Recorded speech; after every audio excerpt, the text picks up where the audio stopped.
ایک سید عبد القادر جیلانی گویا تھا غوث اعظم کے زمانے میں، گانے گاتا تھا تو غوث اعظم اسے سمجھاتے تھے کہ یہ طریقہ درست نہیں، بات چیت سے وہ مخالفت کرنے لگ گیا، اور لوگ جب ان کے مفادات پہ ٹھوکر لگتی ہے تو وہ ذات پات پہ اتر آتے ہیں۔ وہ کہتا ہے جی دیکھو میرے پیچھے رش بڑا ہے، لوگ سنتے بڑے ہیں، تو عبد القادر تو معاذ اللہ جلتے ہیں مجھ سے۔ خیر بڑی مخالفت کی، باتیں ٹٹول کے لاتا، کھاتے کہاں سے ہے، لنگر کہاں سے آتا ہے، یہ کیا ہے۔ حضور غوث اعظم ہنس دیا کرتے، فرماتے چل ٹھیک ہے موج کر۔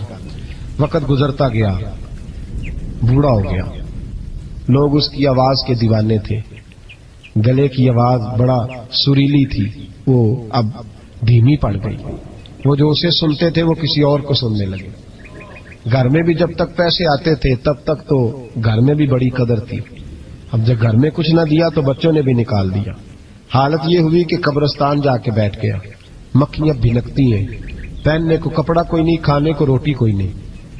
میرے شیخ، میرے غوث اعظم اس گلی سے گزرے، جب غوث اعظم گزرے تو اس کی حالت دیکھی تو محبوب پاک کا وہ طریقہ یاد آ گیا۔ سلام اس پر کہ جس نے دشمنوں کو بھی کوائیں دی، سلام اس پر کہ جس نے گالیاں سن کر دعائیں دی۔ تو حضور غوث اعظم گھر گئے، غلام کو بلایا، فرمایا 100 دینار لے جا، اس گویے کو دیا، بتانا نہ کس نے بھیجے، دے کے لوٹ آنا۔ وہ کہتا میں گیا تو بڑی بری حالت، پھٹے ہوئے کپڑے، خستہ حالی، جا کر کے 100 دینار دیے، میں نے کہا لو۔ اس نے آنکھیں کھولی تو بڑھاپے سے بری حالت، بیماری، ذوف۔ کہنے لگا کس نے بھیجے ہیں؟ تو میں نے کہا مجھے پہنچانے کا حکم ہے، بتانے کا نہیں۔ تو کہتے اس کی آنکھوں میں آنسو آ گئے، کہنے لگا میں بھی سارے بغداد کو جانتا ہوں، مجھے پتا ہے اس حالت پہ اگر مجھ پہ کوئی کرم کر سکتا ہے تو وہ عبد القادر جیلانی ہے، مجھے بھی پتا ہے، میں بھی جانتا ہوں اس حال میں گرے ہوئوں کو تھامنا اگر کسی کا طریقہ ہے تو وہ غوث اعظم کا ہی ہے، وہی مجھ پہ کرم کر سکتے ہیں۔ کہتے میں خادم کہتے میں دے کے آیا تو وہ میرے پیچھے پیچھے چلنے لگا۔ حضور غوث اعظم پڑھا رہے تھے تو سامنے آ کے کھڑا ہو گیا، نظر اٹھائی آپ نے، فرمایا میں کیا خدمت کر سکتا ہوں؟ چیخ ماری اس نے، رویا، قدموں میں گرا، لگا عبد القادر تو میرے نبی کا سچا وارث ہے، تو سچا وارث ہے نبی پاک صلی اللہ علیہ وسلم کا۔ میں ساری زندگی مخالفت کرتا رہا اور جب میرا کوئی نہ بنا تو میرا بن گیا، اب مجھے بتا کہ اس بڑھاپے میں توبہ کروں تو اللہ قبول کر لے گا؟ تو غوث اعظم فرمانے لگے تو سچے دل سے توبہ کر، اللہ تیری توبہ بھی قبول فرمائے گا اور تجھے اپنے نیک بندوں میں شامل بھی فرمائے گا، شرط یہ ہے کہ سچے دل سے کہا۔ حضور غوث پاک کے پاس بی بی آ گئی، اس نے کہا حضور بے اولاد ہوں، میرے محلے میں ایسی عورتیں بھی ہیں جنہیں اللہ نے 14 بچے دیے، میں بے اولاد ہوں، اولاد بڑا میٹھا پھل ہے، تو میرے آنگن میں اگر ایک پھول کھل جائے تو میرے گھر میں بھی خوشبو پھیلے گی، میرے گھر میں بھی کوئی بچہ روئے گا تو میرا گھر بھی رونق والا ہو جائے گا۔ تو حضور میری ساس اب کہتی ہے رکھنا نہیں، اسے طلاق دے دینی ہے۔ میرا خاوند مجھے کہتا ہے میں مجبور ہوں، میں نے بڑا عرصہ تجھے نبھایا ہے، تو حضور میں غریب ہوں، میرے پہ نظر کرم ہو جائے، میرے لیے دعا کرے، میرا مالک مجھے ایک بیٹا دے دے۔ یوں ہاتھ اٹھائے غوث اعظم نے، اے اللہ تیری بندی تیرا بندہ سمجھ کے آئی ہے، کیا لفظوں کا حسن ہے، کیا جملوں کی تاثیر ہے، اے اللہ تیری بندی تیرا بندہ سمجھ کے آئی ہے تو مہربانی کرنا، جو تو نے اس کے دل میں ڈالا ہے وہ اسے عطا بھی فرما دے۔ لفظوں کا جملوں کی ترتیب دیکھیں، جو تو نے اس کے دل میں ڈالا ہے اسے عطا بھی کر دے۔ تو عاطف غیب سے ندائی عبد القادر اس کے نصیبے میں ہی نہیں، مقدر میں نہیں۔ میں نے کہا انہیں منوانا آتا، جب کہا نا نہیں تو غوث پاک رو پڑے، کہنے لگے میں سمجھ گیا ہوں تو مجھے رسوا کرنا چاہتا ہے، تو مجھے رسوا کر دے، تو رسوا کرنا، تجھے نہیں پتا تھا عبد القادر کے پاس جا رہی ہے، تو مالک ہے، تو اس کے ارادے سے آگاہ نہیں تھا، مولا تو بے نیاز ہے، تجھے پتا تھا میرے پاس آ رہی ہے، ٹھیک ہے، یہ کہے گی لوگوں سے جا کے کہ میں عبد القادر کے دروازے تک ہو آئی ہوں، مجھے تو کچھ نہیں ملا، تو ٹھیک ہے مولا میں تیری رضا پہ راضی، تیری قضا پہ شاکر، ٹھیک ہے نہ دے میں راضی ہوں، تو مجھے رسوا کرنا چاہتا ہے۔ بس ابھی دعا ہو ہی رہی تھی کہ عاطف غیب سے ندائی عبد القادر تو بول کتنے بیٹے دوں؟ تو بولنا کتنے بیٹے دوں؟ خدا کے فضل سے ہم پر ہے سایہ غوث اعظم کا، ہمیں دونوں جہاں میں ہے سہارا غوث اعظم کا۔ کہ تو بول کتنے دوں؟ تو کہا یا اللہ چل ایک مانگنے آئی تھی، مہربانی کر 7 عطا کر دے۔ 7 ایک بیٹا لینے آئی تھی، رب کریم نے اسے 7 بیٹے عطا فرمائے۔ او بھائی تجھے منوانا ہی نہیں آتا تو اس رستے کا مسافر ہی نہیں۔ حضور غوث اعظم رضی اللہ تعالیٰ عنہ فرماتے میں تقریر نہیں کرتا تھا، تعلیم مکمل کر لی، بات نہیں کرتا تھا۔ میں کہتا تھا میں کیسے لوگوں کے سامنے واز کروں؟ کہتے ہیں مجھے خواب میں مصطفیٰ کریم کا دیدار نصیب ہوا۔ محبوب نے فرمایا عبد القادر بات کیوں نہیں کرتے؟ میں نے کہا حضور یہ عربی لوگ ہیں، فصیح و بلیغ ہے، ہر آدمی بات سمجھتا ہے، تو میں کس طرح اتنے مجمع میں بولوں گا؟ بڑا مشکل کام ہے، ہر آدمی کی ذہنی سطح کے مطابق کیسے بات کروں گا؟ کہتے ہیں مصطفیٰ کریم نے فرمایا منہ تو کھولو ذرا۔ کہتے ہیں میں نے منہ کھولا تو حضور نے 7 دفعہ لعاب دہن میرے منہ میں ڈال دیا۔ فرمایا اب تو بولتے جانا اور میری برکتیں تیری مدد کرتی جائیں گی۔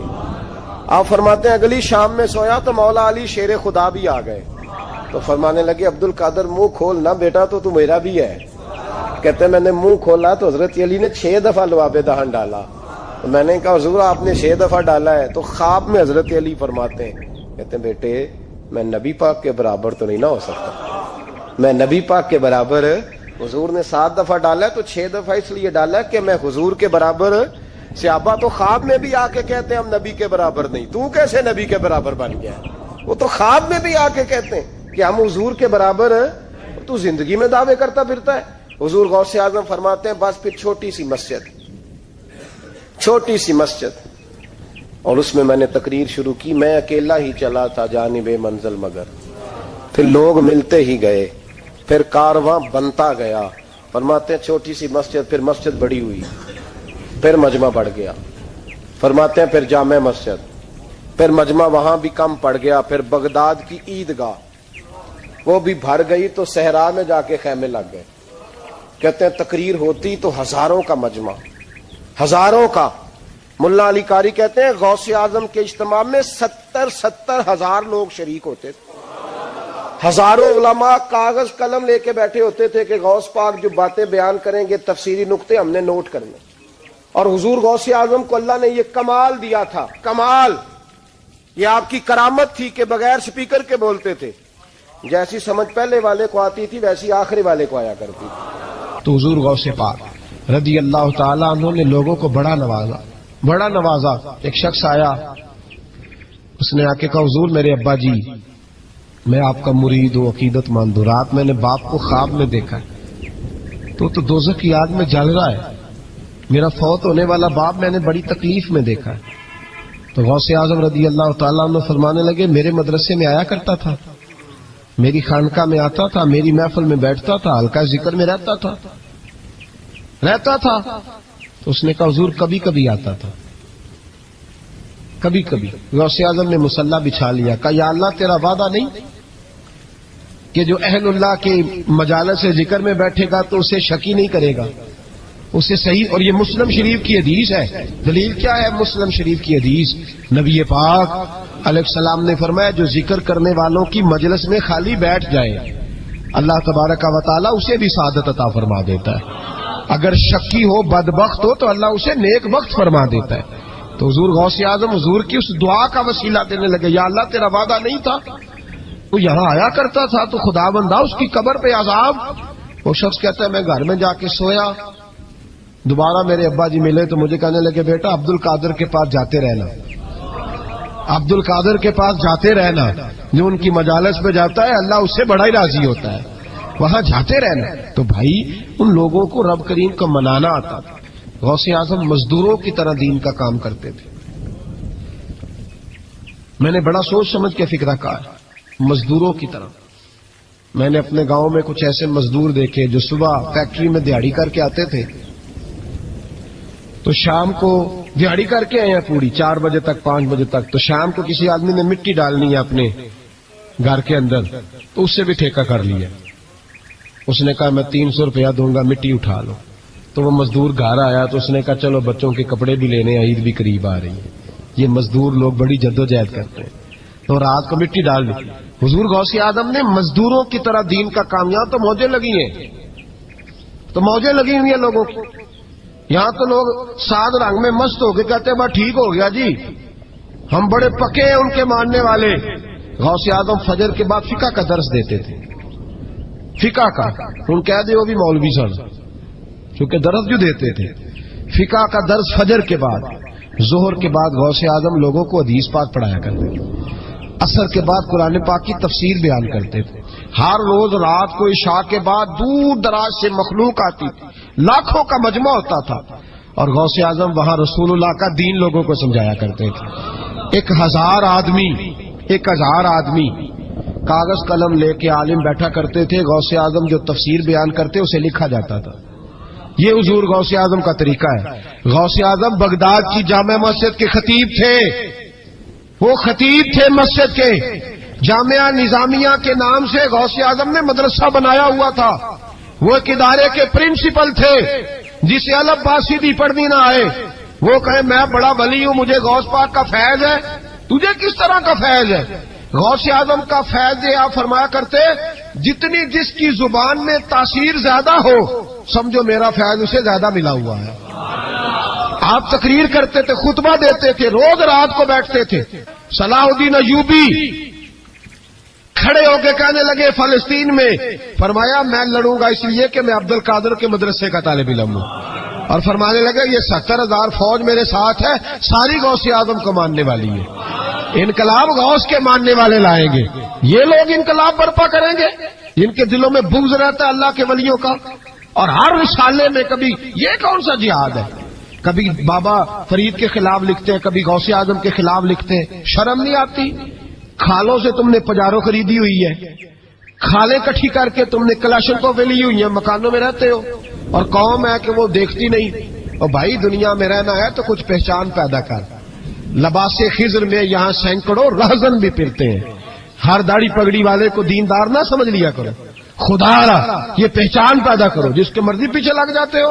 حضور غوث پاک شیخ عبد القادر جیلانی رضی اللہ. اور آج کل کی میں جاتا ہوں نا محفلوں پہ تو میں دوستوں سے کہتا ہوں اب کوئی دوست ٹائم لینے آتے تو میں پوچھتا ہوں محفل کیوں کرانی ہے؟ محفل کہنے ثواب واسطے. تو میں کہا سورۃ یاسین پڑھا لو. کہا ساری زندگی ثواب کے چکر میں رہو گے، انقلاب کب آئے گا؟ میلاد کی محفل کر لو، سارا سال برکتیں نازل ہوگی. محفل کو ایک روپ دو، ایک رنگ دو. محفل ایک انقلاب کا نام.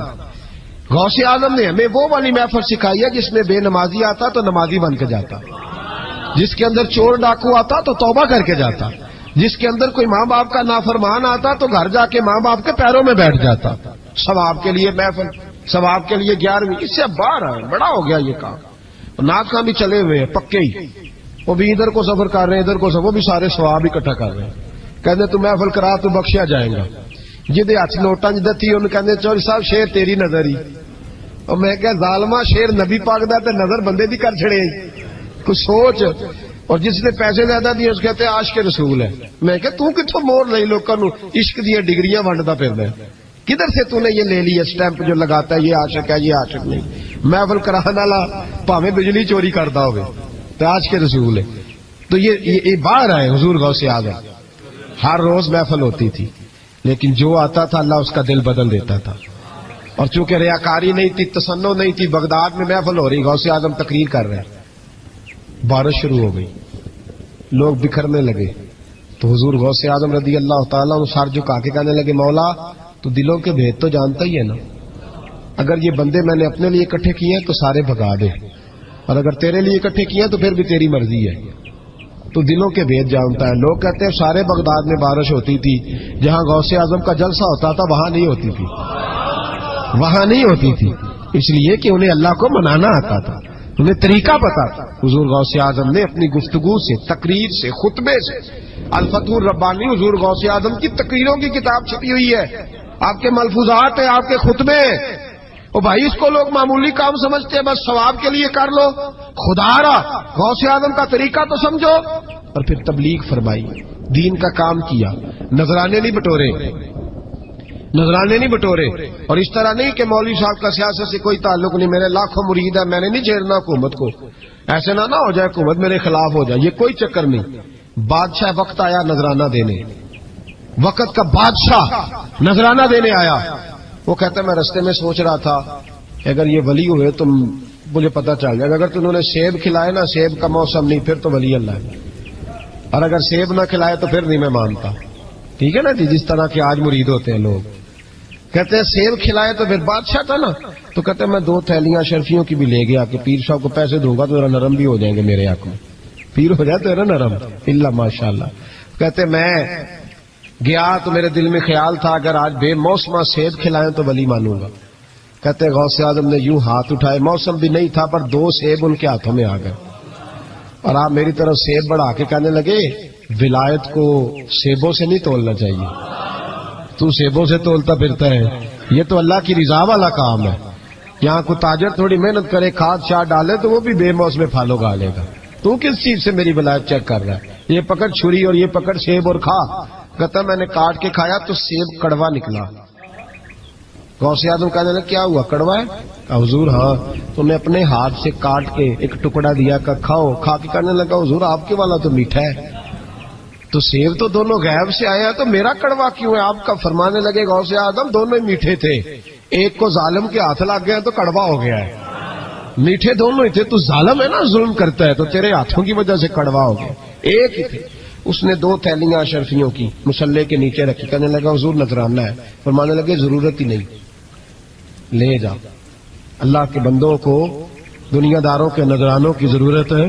تو ضد کرنے لگا حضور قبول کر لے. آپ فرمانے لگے جا تو جا، نہیں چاہیے. کہ حضور ضرورت نہیں، حضور قبول فرما لے. آپ نے فرمایا جا. کہ حضور لے لیں آپ کی مہربانی. فرمانے لگے اپنے کپڑے دیکھ اور میرے دیکھ، اپنی روٹی دیکھ اور میری دیکھ. میں تجھ سے اچھا کھاتا ہوں، تجھ سے اچھا پہنتا ہوں.